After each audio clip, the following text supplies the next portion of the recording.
So you were supposed to find the derivative of y equals 8 plus 4x. So when you do the derivative here, y prime, the 8 is a constant multiple, so that's just going to carry down. Okay? But the cosine of 4x you have to do the derivative of, and that has a outside and inside function, chain rule. The cosine is your outside, and the 4x is your inside. So you'll start by doing the derivative of the outside. The derivative of cosine is negative sine, so times negative sine. Keep the inside the same, but then multiply by the derivative of the inside. The derivative of 4x is 4. So altogether you'll have 8 times 4 times negative sine. So negative 32 sine 4x.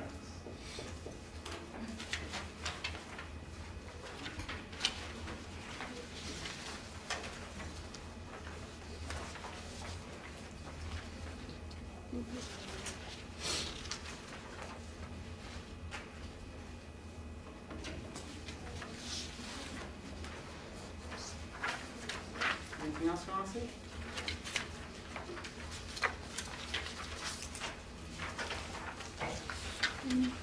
Will you do number 1 from the second part? Oh, that's a good one. Yeah, please.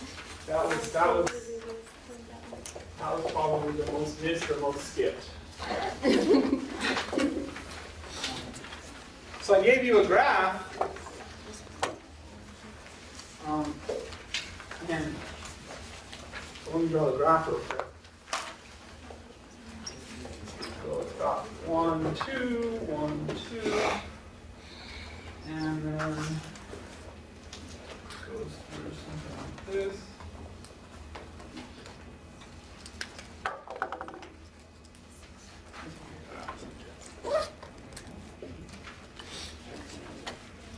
And I told you at the top, the graph of f prime, y equals f prime is given. So this is the graph of the derivative. And I wanted you to sketch a possible graph of the original function. So I wanted you to graph for me y equals f.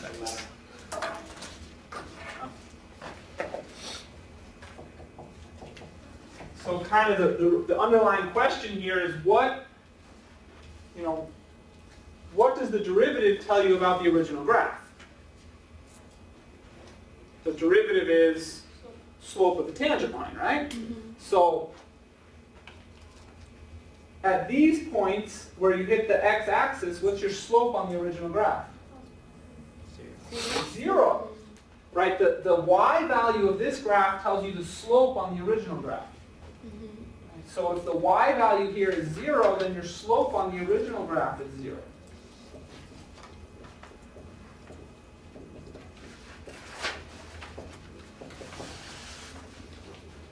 And then in between, you kind of want to know whether your slope's positive or negative, right? So, for example, on this side, because my derivative is underneath the axis, these are all negative y values. So I'm going to have negative slopes. So I kind of set this up like a first derivative test. My derivative is negative here. Over here, my derivative is positive because I'm above the axis. Over here, my derivative is negative again. And over here, my derivative is positive. So because my derivative is negative, my slope is negative, and I'll be decreasing here, and then increasing here, and then decreasing again, and then increasing. So my original function goes down, then it goes back up, then it goes back down, and then it goes back up. So it looks something like, I mean, you don't know exactly what the y values are, but you know you have a minimum here, a maximum here, and a minimum here. Min, max.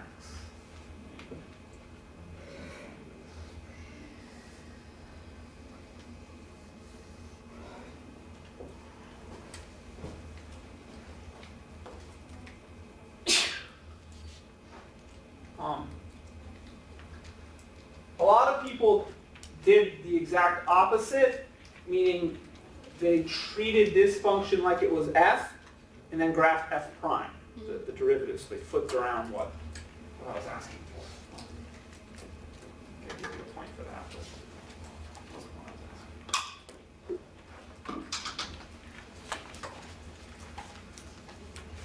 Number 8 in multiple choice.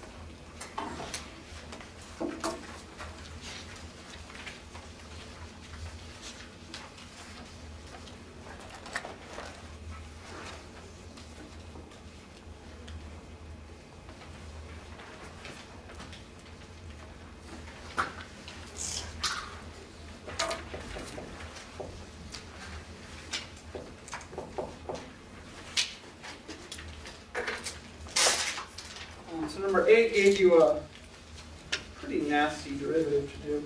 Secant q to the square root of 1 minus x squared is your original function. F of x. Secant q of the square root of 1 minus x squared. You need to define f prime.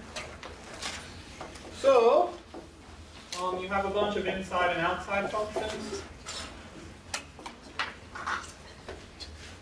What's the first kind of derivative you're going to do here? What's the outside function? The secant or the cube?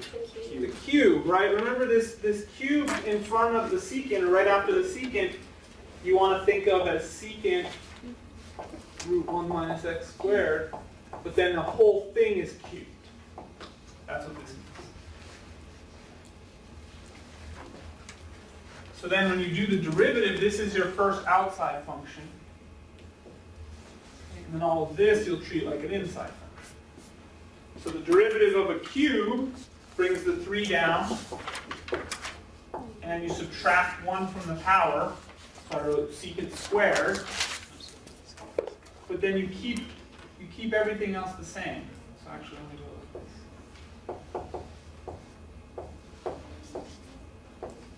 Right, so all I did was bring the 3 down and subtract 1 from the power, but I kept the inside the same.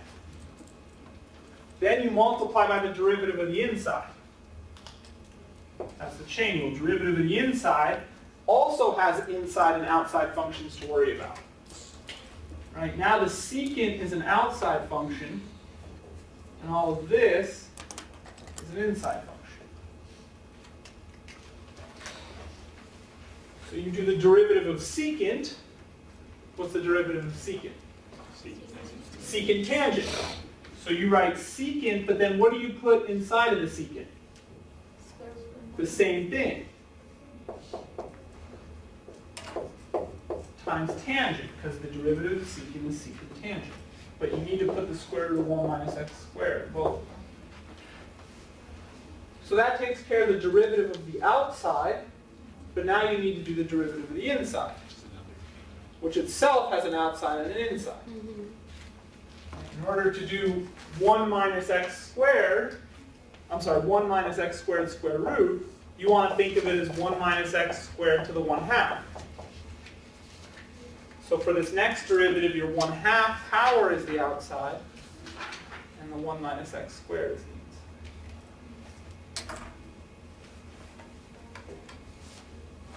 inside. So you'll multiply by the derivative of the inside, which is the derivative of this whole thing. The 1/2 comes down. 1 minus x squared stays to the negative 1/2 times Negative 2x. the derivative of the inside, which is negative 2x.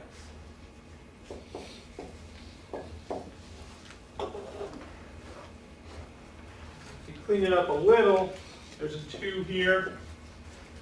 2 on top and bottom cancel. And then I brought the negative out in the front, I think. So the final answer for the multiple choice was D. And it was negative 3 secant squared with 1 minus x squared.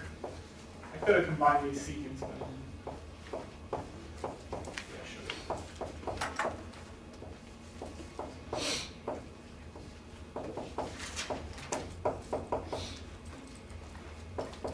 So this is how I left it for the answer. I think this was a D or E. D. Yeah, I always like the over. What's that? Yeah, so some people some people skip this one. I think this was probably the hardest derivative. Some things that I noticed though, a lot of you, many of you, made the derivatives a lot harder than they had to be. Like for this one, number 2, I gave you the function x to the 5th minus 9 over x to the 4th. And I would say 80% of you did the quotient rule on this. Can you do this without the quotient rule? Yes. Yeah, how do you do it? You can split up the division. Right, the x to the 4th goes here, and the x to the 4th goes here. So x to the 5th over x to the 4th minus 9 over x to the 4th, which is x minus 9x to the negative 4th. And this guy we can do his usual power rule. So 1 plus 36 x to the negative 5 when you do your derivative. So that you could get there with the quotient rule, it just take a while. But you get there.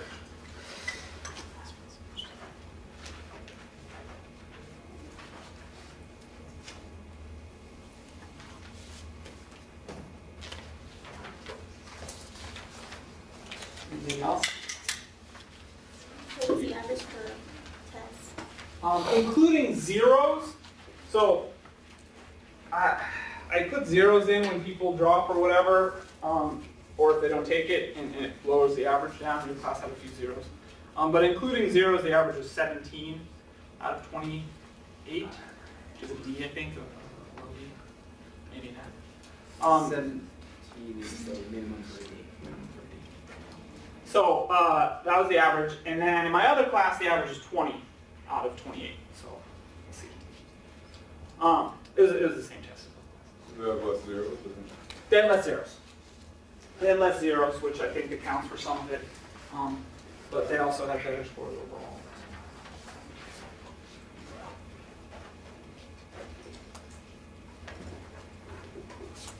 Ready to?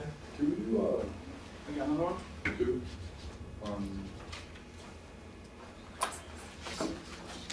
Yeah, I was surprised with this. Yeah, let's look at number 2 quickly. On a short answer. So I gave you the equation of an ellipse, which is kind of irrelevant. That it's an ellipse, it doesn't matter. But it says, find the equation of the tangent line to the ellipse at the point 1, 1. So I gave you this, and I want the equation of the tangent line.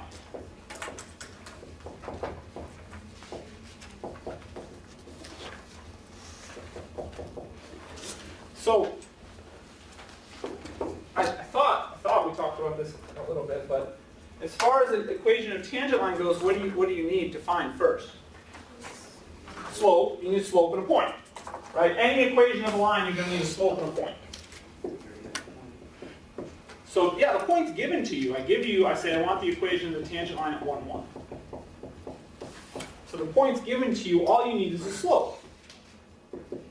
And the slope is the derivative, right? So you need to find dy dx. It's your implicit differential. Yeah, the tricky thing though is y is not solved for. But that's okay because we can do d dx on both sides and use implicit differentiation to get dy dx.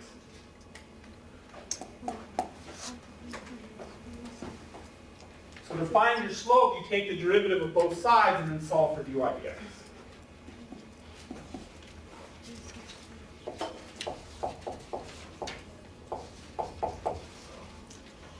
I do this. Oops. That's really great. ddx, ddx. So the derivative of x squared with respect to x is just 2x. The derivative of 2y squared, though, what's that going to be? 4y dy 4y dx. dy dx. Some people screwed themselves there. They forgot the dy dx incident. their problem is lost. But when you take the derivative of y with respect to x, you get a dy dx. And this is what we want to know because this is the slope of this curve. So you subtract 2x from both sides. You divide by 4y.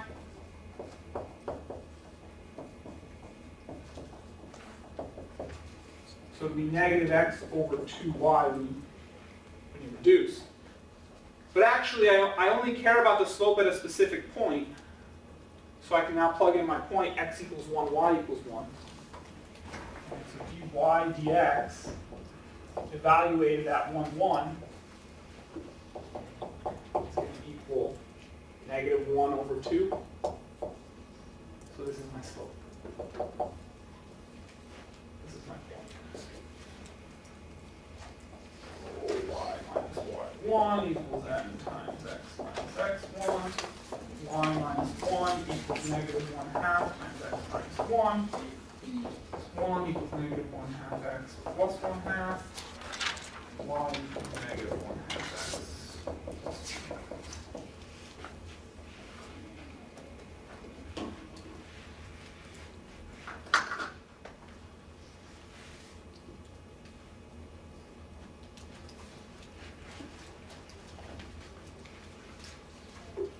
You did it explicitly, you solve for y. Some people try to solve for y first and then do the derivative. And that'll get you there. It's just an ugly derivative, so you gotta be careful. Was you done to answer that? Well, if you solve for y, if you were a masochist and really wanted to, draw this out and solve for y, you would definitely get a plus or minus, right? Because you would solve for y and say 2y squared equals 3 minus x squared. Divide by 2 and then square root y equals plus or minus 3 minus x squared over 2. But here's the thing, I want it at the point 1, 1. Right? So I have to, when I plug in 1 for x, I have to make sure I get out 1 for y. So I want to pick the positive branch of the ellipse. Right? The ellipse is... But I want to pick the top part because I know I need the point 1, 1. Okay. Yeah, I'm curious to get to. So you got to make the choice, the positive.